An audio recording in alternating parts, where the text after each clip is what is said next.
So what we're going to do now is actually explore what a web app server really means. Okay, so I'm not running this program at all now, and I'm going to go back to the browser. Now, if you remember last time we did this, we got this. So I'm just going to refresh the page. And it's going to have a little think about it, and very quickly you'll see it says I can't reach this page.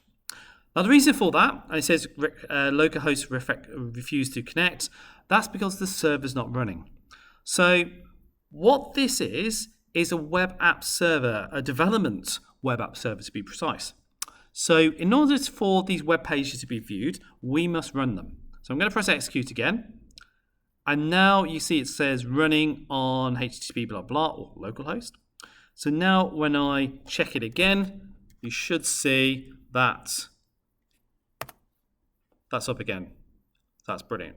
Now, if you notice, I've now got name equals Bert as a kind of additional parameter to this render template. So what this is a way of passing information from Python to HTML effectively. So I'm going to go to my home HTML, and I'm going to say hello to that person. So P, hello, and I want to say hello to Bert. So you can see the variable there is called name.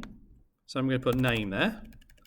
But so it knows that I want to use this as a variable, I just put these little kind of curly brackets in the way. And what this will do is that when Flask goes to serve this up to us, when we ask to display it, it's going to replace this name here with the name here. So I'm going to save that. Now I'm not going to run anything. It's already running, so I don't actually need to touch anything. What I need to do is refresh the page. It says hello Bert.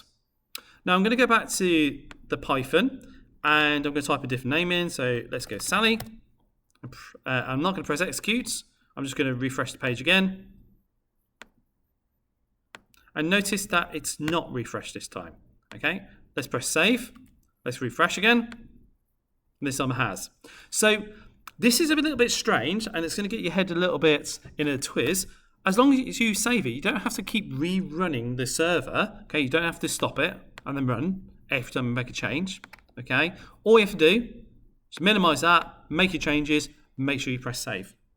And as soon as you've done that, you can go back to your web browser and actually see what those changes are. So if I want to, I don't know, let's put Betty in there. I'm just going to press save. And here we go. So hello Betty. I can pass more than one value through. So maybe I put age equals 15. Okay, this time it's an integer. And I'm going to put you are age. And let's see if that works.